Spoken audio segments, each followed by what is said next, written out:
Hello dear students, today I am going to teach you lesson number 11 of 5th standard English. Be a good speaker.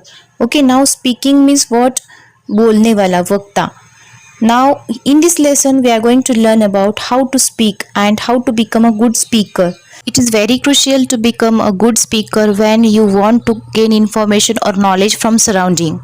For that you must acquire communication skill because communication is a sharing of information. Communication involves both speaker and the listener. It is extremely important to speak well. While some of us speak well with confidence, there are others who are shy. Some speak very comfortably with their friends and relatives, but some become nervous and tongue-tied in front of a larger audience. This lesson derives home a few tips regarding effective speaking to conduct ourselves during discussions and things to remember when we have to give a speech. तो then let start with the lesson. Some people are good speakers. कुछ लोग जो होते हैं बहुत अच्छे वक्ता होते हैं, बहुत अच्छा बोलते हैं. सम आर शाय.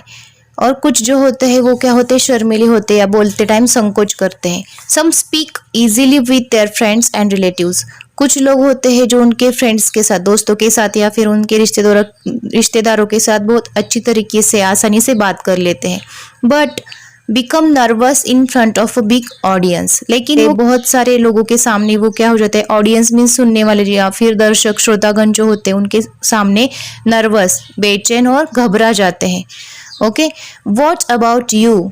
आप कैसे हो? आपके बारे में क्या, आप मतलब कैसे वक्ता हो, कैसे स्पीकर हो? Okay, it is important to be able to speak well.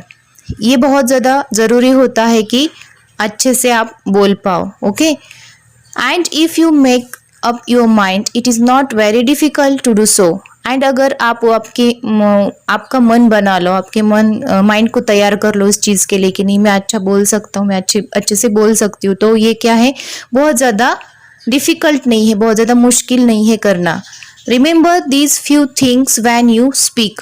आपको क्या करना है, कुछ ये जो फ्यू थिंग्स है, कुछ ज़रूरी बातें हैं, वो क्या करना है, ध्यान में रखना है बोलते समय.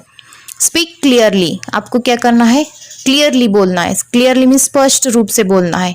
डोंट मम्बल, दैट मीन्स अस्पष्ट बोलिया. जो कुछ लोग होते हैं मुंह में ही बोलते हैं, मतलब क्लियरली नहीं बोलते हैं, तो आपको क्या करना है, क्लियरली बोलना है, मम्बल नहीं होना है. Look at the persons when you talk to them. आप किसी के साथ अगर बात करते हो, बहुत सारे लोगों के सामने, ऑडियंस के सामने आप बात कर रहे हो, तो उन लोगों की तरफ आप देख के आपको बोलना है.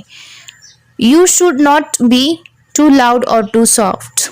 आपको बहुत ज़्यादा जोर से भी, लाउडली मीन्स जोर से भी नहीं बोलना है, सॉफ्ट मीन्स बहुत धीमे से भी नहीं बोलना है. टू फास्ट और टू स्लो. बहुत ज़्यादा तेज़ी से भी, जल्दी में भी नहीं बोलना है, और बहुत ज़्यादा धीरे से भी नहीं बोलना है. Be polite and be pleasant. आप बोलते टाइम बहुत ही विनम्र तरीके से बोलना है. And be pleasant. प्लेजेंट का मीन्स अच्छा और हंसमुख होके खड़ा होना है. ओके, दैट मीन्स आप नर्वस और घबराए हुए नहीं दिखने चाहिए.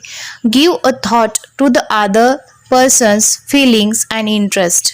ओके, दूसरे जो लोग बोलते हैं, फीलिंग्स, उनके भावनाओं को या फिर उनका जो इंटरेस्ट होता है, इंटरेस्ट का मतलब उनकी रुचि या दिलचस्पी होते हैं, उनको हमें क्या करना है, उनके बारे में सोचना है. When you take part in discussion, जब हमें किसी डिस्कशन में पार्टिसिपेट होते हैं, भाग लेते हैं, तो हमें क्या करना है. Don't keep talking all the time. पूरे वक्त आपको ही नहीं बोलना है. Let others speak. दूसरे लोगों को बोलने का चांस भी देना है. Show interest in what others say and listen carefully. दूसरे लोग अगर बोलते हैं तो उसमें आपको दिलचस्पी दिखानी है एंड उनको भी अच्छी तरीके से आपको ध्यानपूर्वक सुनना है. When you agree with others or like their ideas, do tell them that. अगर आप किसी के साथ सहमत होते हो या फिर आपको उनकी आइडियाज़ पसंद आते हैं, उनके विचार आपको पसंद आते हैं, तो आपको क्या करना है, उनको बताना है उसके बारे में.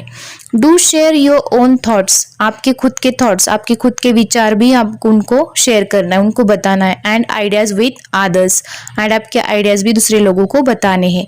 If you do not understand something, ask for an explanation politely. अगर आपको कोई चीज़ समझ में नहीं आ रही है तो आपको क्या करना है, वो उनका एक्सप्लेनेशन, उसका स्पष्टीकरण या फिर विवरण मांगना है, और उसको भी पोलाइटली, दैट मीन्स विनम्र तरीके से मांगना है.